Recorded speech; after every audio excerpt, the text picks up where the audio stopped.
Hi friends, ಎಲ್ಲರಿಗೂ ನಮಸ್ಕಾರ. Welcome back to R S cooking YouTube channel. ಇವತ್ತಿನ ರೆಸಿಪಿಗಳು 2 ರೆಸಿಪಿನ ನಾನು ಒಂದೇ ವಿಡಿಯೋದಲ್ಲಿ ಅಪ್ಲೋಡ್ ಮಾಡ್ತಾ ಇದ್ದೀನಿ.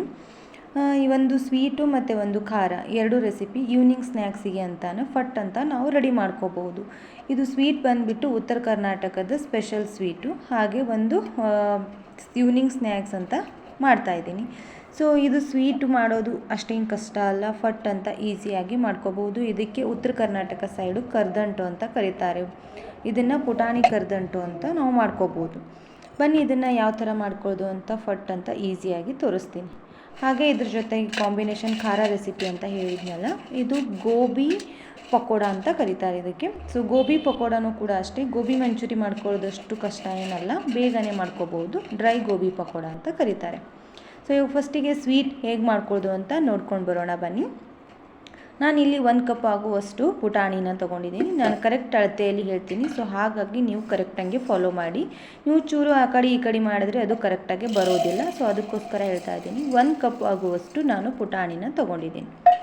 ಅದನ್ನು ಮಿಕ್ಸಿಗೆ ಗ್ರೈಂಡ್ ಮಾಡ್ತಾ ಇದ್ದೀನಿ. ಹಾಕಿ ಪುಟಾಣಿನ ನಾವು ಸಾಫ್ಟಂಗೆ ತರಿಯಾಗಿ ಮಾಡೋಕ್ಕೆ ಹೋಗಬೇಡಿ, ಸಾಫ್ಟಂಗೆ ಹಿಟ್ಟು ರೆಡಿಯಾಗಿರಬೇಕು. ಇದನ್ನು ಏನು ಮಾಡಬೇಕು, ಸಾಣಿಸ್ಕೋಬೇಕು ಫ್ರೆಂಡ್ಸ್. ಯಾಕೆಂದರೆ ಸಾಣಿಸ್ಲಾರೆ ಡೈರೆಕ್ಟ್ ಹಾಕಿದರೆ ಕರೆಕ್ಟಾಗಿ ಬರೋದಿಲ್ಲ ಕರ್ದಂಟ. ಅದಕ್ಕೋಸ್ಕರ ಏನು ಮಾಡಿ ಸಾಣಿಸ್ಕೊಳ್ಳಿ. ನೋಡಿ ಎಷ್ಟು ಚೆನ್ನಾಗಿ ಬಂದಿರುತ್ತೆ ಹಿಟ್ಟು. ನಾವು ಮಿಕ್ಸಿಯಲ್ಲಿ ಹಾಕ್ಕೊಂಡ್ರೂ ಕೂಡ ಅಷ್ಟೇ ಚೆನ್ನಾಗಿ ಬಂದಿರುತ್ತೆ. ನೀವು ಜಾಸ್ತಿ ಮಾಡ್ತಿದ್ರೆ ಏನು ಮಾಡಬೇಕು, ನೀವು ಗಿರಣಿಯಲ್ಲಿ ಬೀಸ್ಕೊಂಡು ಬರಬೇಕು.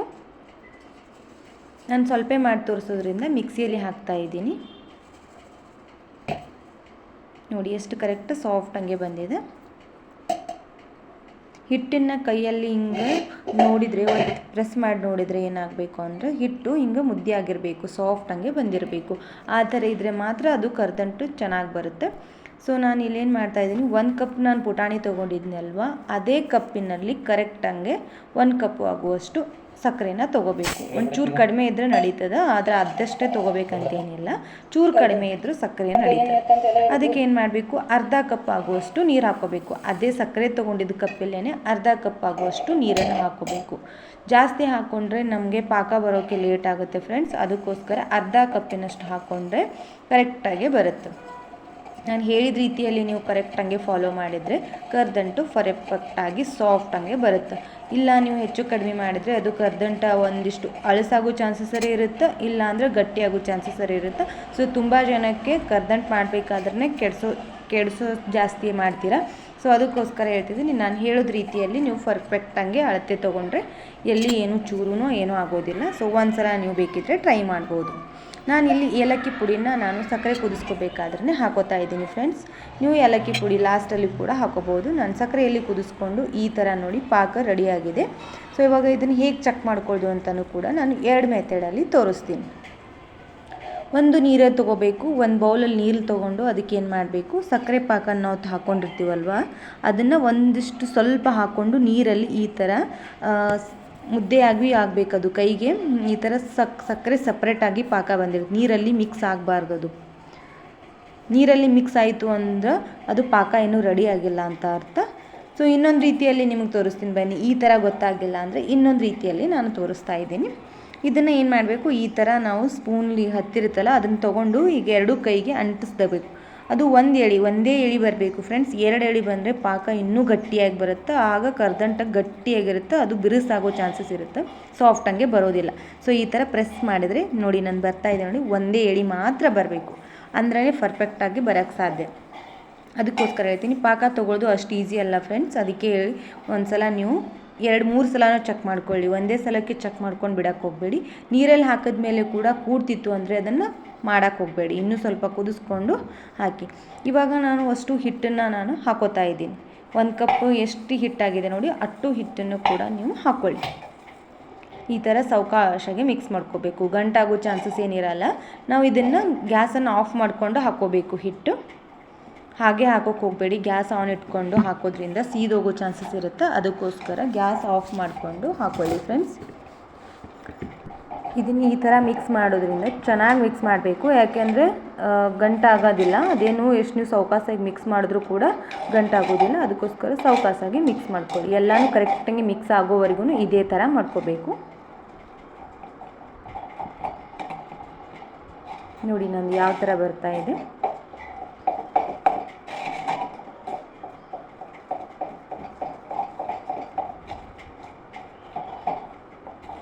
ಅಷ್ಟು ಹಿಟ್ಟು ಹಾಕ್ಕೊಂಡ್ರೆ ಕರೆಕ್ಟಾಗಿ ಬರುತ್ತೆ. ನಾನು ಹೇಳೋದು ಎಷ್ಟು ಕ್ವಾಂಟಿಟಿಯಲ್ಲಿ ಹೇಳಿದ್ದೀನಿ ನೋಡಿ, ಅಷ್ಟೇ ಕ್ವಾಂಟಿಟಿಯಲ್ಲಿ ನೀವು ಮಾಡ್ತಿದ್ರೆ ನಂತರನೇ ಇದೇ ಥರ ಬರುತ್ತದು. ನೋಡಿ ಒಂಚೂರು ಗಟ್ಟಿಯಾಗಿ ಗಂಟಾಗಿಲ್ಲ ಎಲ್ಲಿ.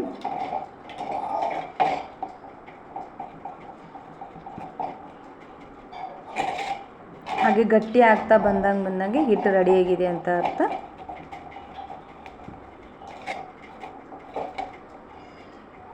ನಿಮ್ಮದು ತೀರಾ ಗಟ್ಟಿನೇ ಆಗಿದ್ದರೆ ಸ್ವಲ್ಪ ಗ್ಯಾಸನ್ನು ಆನ್ ಮಾಡಿಕೊಂಡು ಹಾಕೋಬೋದು. ಇಲ್ಲ ಇನ್ನೂ ಅಲಸಾಗಿದ್ದರೆ ಇನ್ನೂ ಸ್ವಲ್ಪ ಹಿಟ್ಟನ್ನು ರೆಡಿ ಮಾಡಿಕೊಂಡು ಕೂಡ ಹಾಕೋಬೋದು. ಸೊ ಪಾಕ ತೊಗೊಳ್ಳೋದು ಮೇನ್ ಇಂಪಾರ್ಟೆಂಟು ಫ್ರೆಂಡ್ಸ್, ಯಾಕೆಂದರೆ ಅದು ಕರೆಕ್ಟಾಗಿ ಬರೋದಿಲ್ಲ, ತುಂಬ ಜನಕ್ಕೆ ಕಷ್ಟ ಆಗುತ್ತೆ.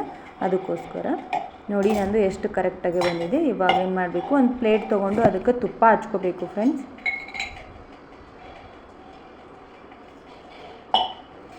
ಈ ಥರ ಫುಲ್ ಪ್ಲೇಟ್ ಎಲ್ಲ ಹಚ್ಕೋಬೇಕು.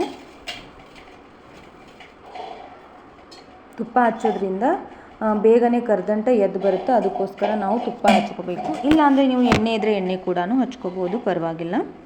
ಇವಾಗ ನಾವು ರೆಡಿ ಮಾಡಿಟ್ಟಿರೋದು ಈ ಥರ ಹಾಕ್ಕೊಂಡ್ಬಿಡಿ.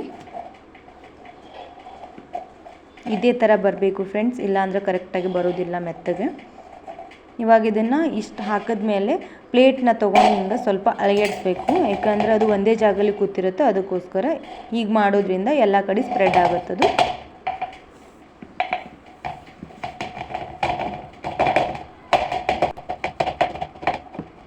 ನೋಡಿ ಈ ಥರ ಮಾಡಿದ್ರೆ ಎಲ್ಲ ಕಡೆಯೂ ಸ್ಪ್ರೆಡ್ ಆಯಿತು.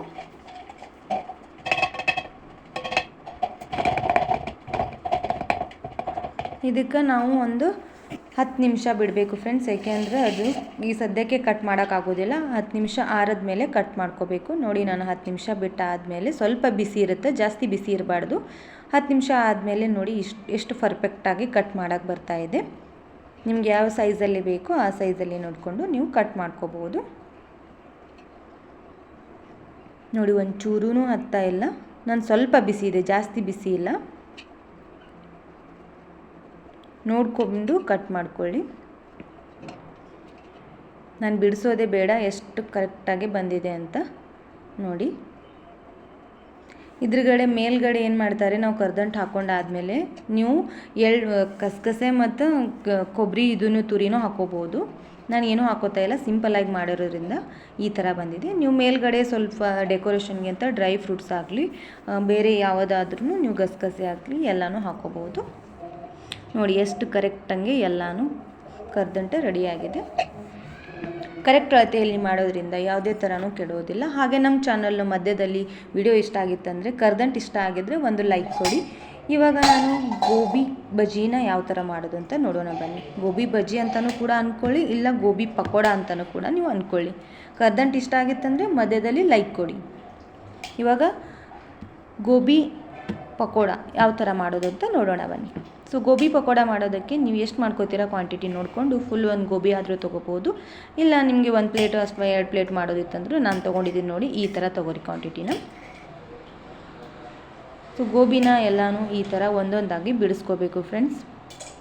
ನೀವು ಕೈಯಲ್ಲಿ ಇದನ್ನೇ ಪಟ ಅಂತ ಬಿಡಿಸ್ಕೋಬೋದು. ದಪ್ಪಾಗಿ ಬಿಡಿಸ್ಕೊಳಕ್ಕೆ ಹೋಗಬೇಡಿ ಫ್ರೆಂಡ್ಸ್, ಯಾಕೆ ಅಂದರೆ ಅದು ದಪ್ಪಾಗಿ ಬಿಡಿಸ್ಕೊಳ್ಳೋದ್ರಿಂದ ಸಾಫ್ಟಾಗಿ ಕ್ರಿಸ್ಪಿಯಾಗಿ ಬರೋದಿಲ್ಲ. ಸೊ ಸಣ್ಣದಾಗಿ ಬಿಡಿಸ್ಕೊಳ್ಳಿ. ನಾನು ಬಿಡಿಸ್ಕೊತಾ ಇದ್ದೀನಿ ನೋಡಿ, ಇದೇ ಥರನ ಬಿಡಿಸ್ಕೊಳ್ಳಿ. 2 ರೆಸಿಪಿ ಮಾಡೋದಕ್ಕೆ ತುಂಬ ಏನು ಟೈಮ್ ಬೇಕಾಗಿಲ್ಲ ಫ್ರೆಂಡ್ಸ್. ಅರ್ಧ ಗಂಟೆಯಲ್ಲಿ ನಾವು 2 ರೆಸಿಪಿನ ಈಸಿಯಾಗಿ ಫಟ್ ಅಂತ ಮಾಡಿಕೊಂಡು ಈವ್ನಿಂಗ್ ಟೀ ಜೊತೆಗೆ ಸ್ನ್ಯಾಕ್ಸ್ನ ರೆಡಿ ಮಾಡ್ಕೋಬೋದು. ನಿಮ್ಮ ಮನೆಯಲ್ಲಿ ಚಿಕ್ಕ ಮಕ್ಕಳಿದ್ರೆ ಈ ಥರ ಮಾಡಿಕೊಡೋದ್ರಿಂದ ತುಂಬ ಇಷ್ಟಪಟ್ಟು ತಿಂತಾರೆ ಫ್ರೆಂಡ್ಸ್. ಬೇಗನೆ ಮಾಡಿಕೊಡ್ಬೋದು. ಹಾಗೆ ಹೊರಗಡೆ ತಂದು ಕೊಡೋದು ಅಷ್ಟೊಂದು ಸೇಫ್ ಅಲ್ಲ ಅಂತ ಗೊತ್ತು. ಸೊ ಅದಕ್ಕೋಸ್ಕರ ಈ ಥರ ಬೇಗನೆ ರೆಡಿ ಮಾಡಿಕೊಂಡು ನೀವು ಈವ್ನಿಂಗ್ ಸ್ನ್ಯಾಕ್ಸ್ನ ತಿನ್ಬೋದು. ನೋಡಿ ಎಲ್ಲನೂ ಇದೇ ಥರ ಬಿಡಿಸ್ಕೊಳ್ಳಿ. ಸೈಜ್ ನೋಡ್ಕೊಳ್ಳಿ, ಒಂದೇ ಸೈಜಲ್ಲಿ ಬಿಡಿಸ್ಕೊಳ್ಳೋದ್ರಿಂದ ಪಕೋಡ ತುಂಬ ಚೆನ್ನಾಗಿ ಬರುತ್ತೆ.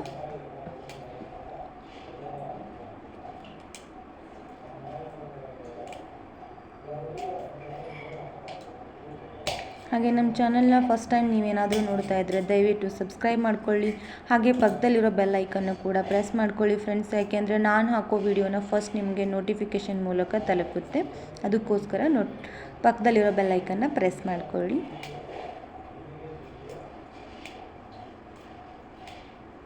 ನೋಡಿ, ಇವಾಗ ನಾನು 2-3 ಪ್ಲೇಟ್ ಆಗುವಷ್ಟು ಕ್ವಾಂಟಿಟಿನ ತೊಗೊಂಡಿದ್ದೀನಿ. ಇದು ಅಂದರೆ 2 ಪ್ಲೇಟ್ ಅಂತೂ ಕಂಪಲ್ಸರಿ ಆಗುತ್ತೆ ನಾನು ತೊಗೊಂಡಿರೋದಷ್ಟು. ನಾವು ಹೊರಗಿನ ಗೋಬಿ ತರೋದು ಅಷ್ಟೊಂದು ಸರಿ ಇರೋದಿಲ್ಲ, ಯಾಕಂದರೆ ಅವರು ಕ್ಲೀನಾಗೆ ವಾಶ್ ಮಾಡಿಕೊಂಡು ಮಾಡಿರೋದಿಲ್ಲ. ಹಾಗೆ ಕೆಮಿಕಲ್ಲು ಕೂಡ ಯೂಸ್ ಮಾಡಿರ್ತಾರೆ. ಅದಕ್ಕೋಸ್ಕರ ನಾವು ಮನೆಯಲ್ಲಿ ಈ ಥರ ಮಾಡ್ಕೊಂಡು ತಿನ್ನೋದ್ರಿಂದ ತುಂಬ ರುಚಿಯಾಗಿ ಕೂಡ ಬರುತ್ತೆ ಮತ್ತು ಯಾವುದೇ ಕೆಮಿಕಲ್ನೂ ಕೂಡ ನಾವು ಯೂಸ್ ಮಾಡೋದು ಹತ್ತೋದಿಲ್ಲ. ಸೊ ಇದಕ್ಕೆ ನಾನು ಯಾವುದೇ ಥರ ಕೆಮಿಕಲ್ ಸಾಸಸ್ ಆಗಲಿ ಅಥವಾ ಕೆಮಿಕಲ್ಸ್ ಏನೂ ಯೂಸ್ ಮಾಡ್ತಾಯಿಲ್ಲ. ಎಲ್ಲ ನ್ಯಾಚುರಲ್ ಆಗಿರೋದು ಮನೆಯಲ್ಲಿರೋದಂತಲೇ ತೊಗೊಂಡಿದ್ದೀನಿ. ಇವಾಗ ಇದನ್ನು ಏನು ಮಾಡಬೇಕು, ಒಂದು ಬೌಲಲ್ಲಿ ಸಪ್ರೇಟಾಗಿ ಹಾಕ್ಕೊಂಡು ನೀರು ಹಾಕ್ಕೊಳ್ಳಿ. ಅದು ಮುಳುಗುವಷ್ಟು ನೀರು ಹಾಕ್ಕೊಳ್ಳಿ ಫ್ರೆಂಡ್ಸ್.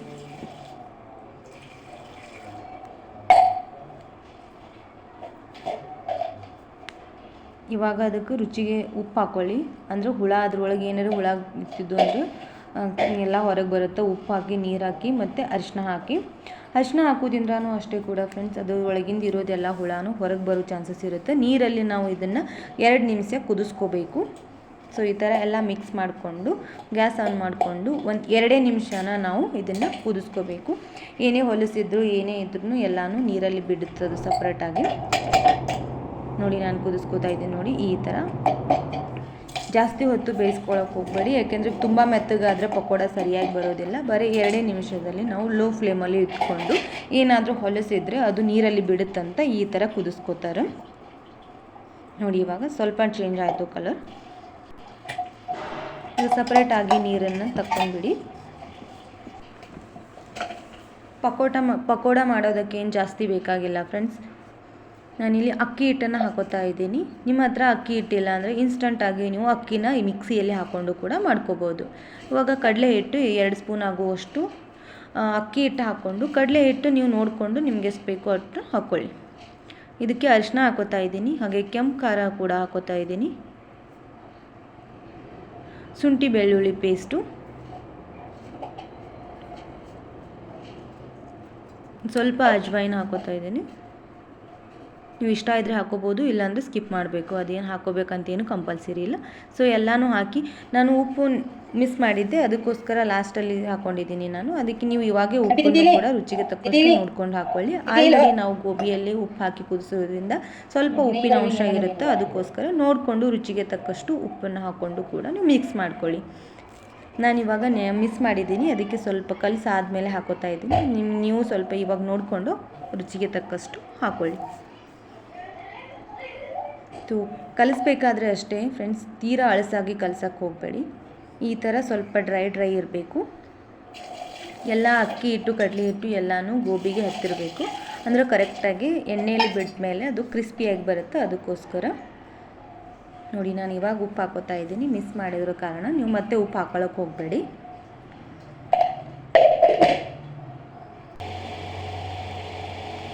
ಕಲಸಿಟ್ಕೊಂಡು ಹಿಟ್ಟು ರೆಡಿಯಾಗಿದೆ. ನೀವು ಮಿಕ್ಸಿಗೆ ಏನಾದರೂ ಅಕ್ಕಿ ಹಿಟ್ಟನ್ನು ಹಾಕ್ಕೊಂಡಿದ್ರೆ 1-2 ನಿಮಿಷ ಕಲಿಸಿಡಿ, ಯಾಕೆಂದರೆ ಅದು ನೆನೆದ ಮೇಲೆ ಕರೆಕ್ಟಾಗಿ ಬರುತ್ತೆ ಪಕೋಡ. ನೋಡಿ, ಇವಾಗ ಒಂದೊಂದಾಗಿ ಎಣ್ಣೆ ಕಾಯ್ದ ಮೇಲೆ ಹಾಕ್ಕೊಳ್ಳಿ ಫ್ರೆಂಡ್ಸ್, ಯಾಕೆಂದರೆ ಎಣ್ಣೆ ಕಾಯ್ದಿದ್ದಿಲ್ಲ ಅಂದರೆ ಹಾಕ್ಕೊಳ್ಳೋಕೆ ಹೋಗಬೇಡಿ, ಸರಿಯಾಗಿ ಬರೋದಿಲ್ಲ. ಸಡನ್ನಾಗಿ ಎಣ್ಣೆ ಹಿಡ್ಕೊಂಡ್ಬಿಡೋ ಚಾನ್ಸಸ್ ಇರುತ್ತೆ. ಅದಕ್ಕೋಸ್ಕರ ಸ್ವಲ್ಪ ಎಣ್ಣೆನ ಕಾಯ್ದಾದ್ಮೇಲೆ ಹಾಕ್ಕೊಳ್ಳಿ. ಈ ಥರ ಕಾಯ್ದಿರಬೇಕು ಎಣ್ಣೆನ. ನಾನು ಹಾಕೋತಾ ಇದ್ದೀನಿ ನೋಡಿ, ಇದೇ ಥರ ಎಲ್ಲನೂ ಒಂದೊಂದಾಗಿ ಬಿಡಿಸ್ಕೊಂಡು ಹಾಕ್ಕೊಳ್ಳಿ. ಎಲ್ಲ ಒಂದೇ ಸತಿಗೆ ಹಾಕ್ಕೊಳ್ಳೋಕೆ ಹೋಗ್ಬೇಡಿ ಫ್ರೆಂಡ್ಸ್. ಎಲ್ಲ ಸಪ್ರೇಟಾಗಿ ಬಿಡಿಸ್ಕೊಂಡು ಹಾಕೋದ್ರಿಂದ ಒಂದಕ್ಕೊಂದು ತಾಗೋದಿಲ್ಲ. ಹಾಗೆ ಎಲ್ಲನೂ ಕೂಡ ಚೆನ್ನಾಗಿ ಫ್ರೈ ಆಗುತ್ತೆ. ಸೊ ಹೈ ಫ್ಲೇಮಲ್ಲಿ ಇಡೋಕ್ಕೆ ಹೋಗಬೇಡಿ. ಸ್ವಲ್ಪ ಹಾಕೋ ಟೈಮಲ್ಲಿ ಮೀಡಿಯಮ್ ಫ್ಲೇಮಲ್ಲಿ ಇಟ್ಕೊಂಡು ಎಲ್ಲ ಹಾಕ್ಕೊಂಡು ಆದಮೇಲೆ ಹೈ ಫ್ಲೇಮಲ್ಲಿ ಇಡಿ. ಹೈ ಫ್ಲೇಮಲ್ಲಿ ಇಡಬೇಕಾದ್ರೂ 1 ನಿಮಿಷ ಒಟ್ಟು ಗೋಬಿಯಲ್ಲಿ ಎಣ್ಣೆಯಲ್ಲಿ ನೀವು ಕೈ ಹಾಕೋಕ್ಕೆ ಹೋಗಬೇಡಿ, ಯಾಕೆಂದರೆ ಅದು ಸ್ವಲ್ಪ ಎಲ್ಲ ತಾಕೊಂಡಿರುತ್ತೆ. ಅದಕ್ಕೋಸ್ಕರ ಏನು ಮಾಡಬೇಕು, ಸ್ವಲ್ಪ ಲೇಟಾಗಿ 1 ನಿಮಿಷ ಬಿಟ್ಟು ಕೈ ಆಡಿಸೋದ್ರಿಂದ ಯಾವುದೂ ಗೋಬಿನೂ ಹತ್ತಿರೋದಿಲ್ಲ ಬಾಣಲೆಗೆ. ಪಾತ್ರೆಗೂ ಹತ್ತಬಾರ್ದು ಅಂದರೆ 1 ನಿಮಿಷ ನೀವು ಎಣ್ಣೆಯಲ್ಲಿ ಬಿಡೋದ್ರಿಂದ ಪಾತ್ರೆಗೆ ಹತ್ತೋದಿಲ್ಲ. ನೋಡಿ, ನಾನು ಮಾಡಿದ್ದೀನಿ ನೋಡಿ ಈ ಥರ. ನಾನ್ ಸ್ಟಿಕ್ ಪಾತ್ರೆ ಯೂಸ್ ಮಾಡ್ತಿದ್ರೆ ಪರವಾಗಿಲ್ಲ, ಅದೇನು ಹತ್ತೋದಿಲ್ಲ. ಸೊ ಈ ಥರ ಪಾತ್ರೆ ನೀವು ಯೂಸ್ ಮಾಡ್ತಿದ್ರೆ 1 ನಿಮಿಷ ಗೋಬಿ ಹಾಕೊಂಡ್ಮೇಲೆ ಕೈ ಆಡ್ಸೋಕ್ಕೆ ಹೋಗಬೇಡಿ. ಅದು ತಾನಾಗೆ ಸಪ್ರೇಟಾಗಿ ಎಣ್ಣೆಯಲ್ಲಿ ಆಗಿಬಿಟ್ಟಿರುತ್ತೆ. ಬರೀ ನೀವು 1 ನಿಮಿಷ ಆದಮೇಲೆ ಈ ಥರನ ಮಿಕ್ಸ್ ಮಾಡ್ಕೊಳ್ಳಿ. ಸ್ವಲ್ಪ ಲೇಟಾಗಿ ಆಗ್ಬೋದು ಪಕೋಡ ರೆಡಿ ಆಗೋದಕ್ಕೆ, ಅಂದರೆ ಎಣ್ಣೆಯಲ್ಲಿ ಸ್ವಲ್ಪ ಬೇಗ ಬೇಯೋದಿಲ್ಲ. ಅದಕ್ಕೋಸ್ಕರ ನಾನು ಮುಂಚೆನೇ ಹೇಳಿದ್ನಲ್ವ, ಸ್ವಲ್ಪ ಸಣ್ಣ ಸಣ್ಣ ಪೀಸಸ್ನ ತೊಗೊಂಡ್ರೆ ಬೇಗ ಬೇಯುತ್ತೆ ಹಾಗೂ ಬೇಗ ಫ್ರೈ ಆಗುತ್ತೆ ಅಂತ ನಾವು ಮಾಡ್ಕೋಬೇಕು. ಅದಕ್ಕೆ ಸ್ವಲ್ಪ ನೀವು ದಪ್ಪ ತೊಗೊಂಡ್ರೆ ಅದು ಕರೆಕ್ಟಂಗೆ ಬರೋದಿಲ್ಲ. ನೋಡಿ, ಇವಾಗ ಹೈ ಫ್ಲೇಮಲ್ಲಿ ಇಟ್ಕೊಂಡ್ಬಿಡಿ. ಈ ಥರ ಕಂಟಿನ್ಯೂಸ್ ಆಗಿ ಸ್ವಲ್ಪ ಹೈ ಫ್ಲೇಮಲ್ಲಿ ಇಟ್ಟಾಗ ಮಿಕ್ಸ್ ಮಾಡ್ಕೊತಾ ಇರಬೇಕು. ಇವಾಗ ಚೂರು ಕಲರ್ ಚೇಂಜ್ ಆಗಿದೆ. ಪಕೋಡ ಎಷ್ಟು ಚೆನ್ನಾಗಿ ಬಂದಿದೆ ಅಂತ ನೋಡಿ. ನಿಮ್ಮ ಕೈಯಲ್ಲಿ ಗೊತ್ತಾಗ್ಬಿಡುತ್ತೆ ನಾವು ಮಿಕ್ಸ್ ಮಾಡ್ಕೋಬೇಕಾದ್ರೆ ಫ್ರೈ ಆಗಿದ್ದು ಸ್ವಲ್ಪ ಸೌಂಡ್ ಚೇಂಜ್ ಬರುತ್ತೆ. ಇವಾಗ ನೋಡಿ ಈ ಥರ ಬಂದಿದೆ. ಕಲರ್ ಚೇಂಜ್ ಆಗೋ ತನಕ ಫ್ರೈ ಮಾಡಿಕೊಂಡ್ರೆ ಈ ಥರ ಬರುತ್ತೆ. ತುಂಬ ಕ್ರಿಸ್ಪಿಯಾಗಿರುತ್ತೆ, ರುಚಿಯಾಗೂ ಇರುತ್ತೆ. ಇದನ್ನು ನೀವು ಚಿಕ್ಕ ಮಕ್ಕಳಿಗೆ ಸಾಸ್ ಜೊತೆಗೆ ಇದನ್ನು ಕೊಟ್ಟರೆ ತುಂಬ ಇಷ್ಟಪಟ್ಟು ತಿಂತಾರೆ ಫ್ರೆಂಡ್ಸ್. ಸೊ ಅದಕ್ಕೋಸ್ಕರ ಮನೆಯಲ್ಲೇ ನೀವು ಒಂದ್ಸಲ ಟ್ರೈ ಮಾಡಿ. ನಮ್ಮ ಚಾನಲ್ನ ಏನಾದರೂ ಫಸ್ಟ್ ಟೈಮ್ ನೋಡ್ತಾ ಇದ್ದರೆ ಸಬ್ಸ್ಕ್ರೈಬ್ ಮಾಡ್ಕೊಳ್ಳಿ, ಹಾಗೆ ಪಕ್ಕದಲ್ಲಿರೋ ಬೆಲ್ ಐಕನ್ನ ಪ್ರೆಸ್ ಮಾಡ್ಕೊಳ್ಳಿ. ಇಷ್ಟೊತ್ತನ ವೀಡಿಯೋ ನೋಡಿದ್ದಕ್ಕೆ thank you for watching and keep supporting. Bye bye.